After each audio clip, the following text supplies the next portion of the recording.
How's it going, everyone? It's me, Arctic, and in today's video we're going to be going over a complete build guide for Layla. We're basically going to be talking about the best artifact and the best weapon choices, and I'm also going to give you guys some tips and tricks to use with Layla.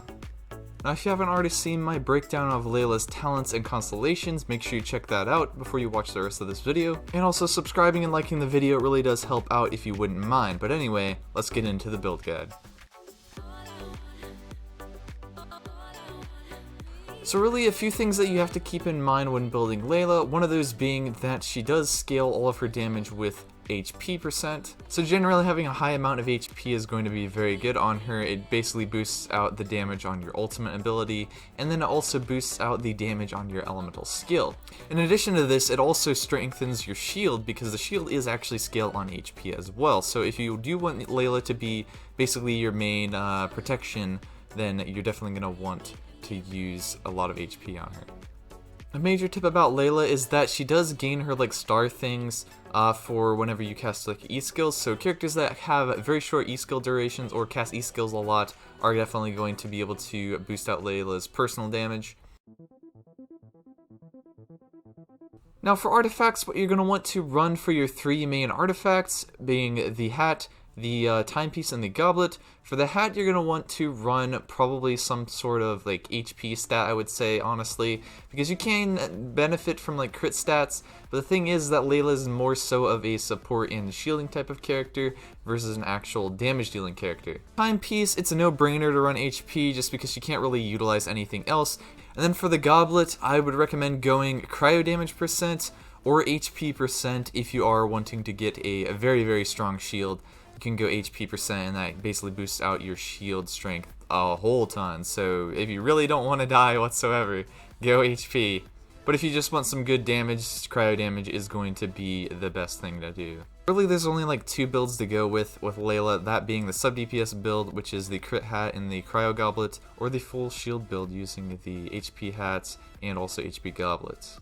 The best all-around set to use on her, I think, is going to be the Blizzard Strayer set, just because generally you are going to be running Layla in lots of cryo team comps, so this is going to boost out your crit rate a whole bunch and just give you some good damage overall on her build. But the Tenacity of the Millis set is also an excellent set to use because Layla does scale with HP, so the 2-piece on this gives you 20% HP, and the 4-piece bonus on this does work very nicely for the more shield-focusing build. You can go with this and still be a sub-DPS build as well. I think that's honestly probably the best combination for Layla personally.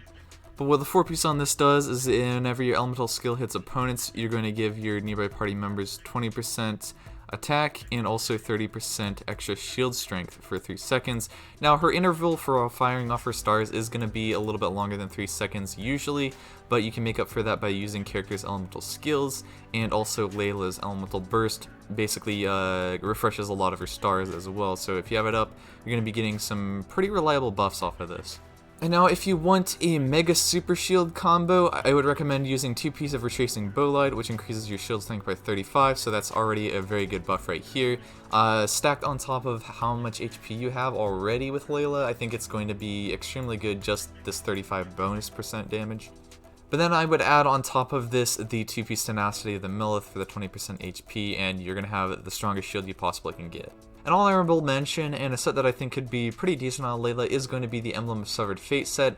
That gives you 20% energy recharge with a 2-piece, and then it uses your energy recharge to give yourself some burst damage. So if you are going for a sub DPS build on Layla, I think this is a pretty viable set, especially if the weapon you have is going to be an energy recharge one. You can just have a very reliable burst, which then in turn is going to give you a lot more of her stars in sub DPS.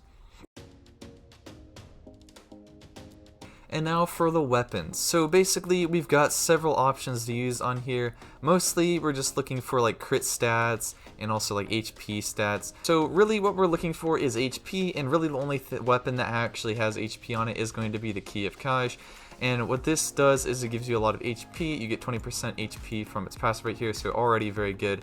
The Elemental Mastery bonus right here doesn't really help out Layla herself completely, and usually cryo teams don't really use elemental mastery anyway, so if you're not using a cryo team, this could actually be relatively decent because all nearby party members get a 0.2% increase based on the character's max HP. So definitely can be pretty good with a team comp.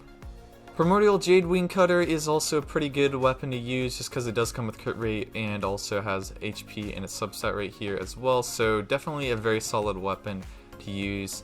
Skyward Blade is good if you are running like a more energy recharge focused Emblem of Severed Fate build. That's why I'm just going to mention it right here. It does give you some extra crit rate and also gives you some movement speed right here as well, so it can be pretty useful. But in terms of the 4 stars, I think Festering Desire is going to be a great option. This one comes with energy recharge, so it's great for emblem builds. Also, it gives you some extra skill damage and skill crit rate, which is where a decent bit of Layla's damage comes from, so it is a pretty good sword. And then there's just 2 more weapons that I think are going to be any good on this character. One of them is going to be the Sacrificial Sword, because this is going to come with some energy recharge. It's like 61%, very, very good. And then it also resets the elemental skill, which is going to be excellent considering that the skill cooldown on Layla is actually pretty long. So being able to actually reset that is going to give you a lot more shield uptime. So this is probably one of the better 4-star options. And then the last weapon I think will be any good on Layla is going to be the Harbinger of Dawn. And just because this one doesn't really rely on you having a bunch of attacks, so since Layla scales with HP, you're going to be able to utilize this sword quite a bit. It comes with 46% crit damage, and then if your HP is above 90, which it should be considering Layla is very tanky and also has a lot of HP, it is going to increase your crit rate by 14% at R0 and then 28% at R5, so quite a good amount of crit rate and crit damage from this weapon. But that is going to be basically it for my build guide. I might make a more specific guide in the future, like covering weapons, artifacts a bit more in detail, and might even do like a team comps guide or something like that, just to add a little bit more. But anyway, that's going to be the end of the video. See you all next time. Farewell. So there's a few things that we have to keep in mind when we're building Nahida. One of those being that her Ascension passive basically takes 20% of the highest character's EM and turns that into elemental mastery points for the whole team that are inside of her burst, and that is up to 200 points. So what that means is that you can either go for a high amount of elemental mastery on Nahida herself, or you can go for like a high amount of elemental mastery on, let's say, like a Sino for example, and use him as your highest elemental mastery character in the team.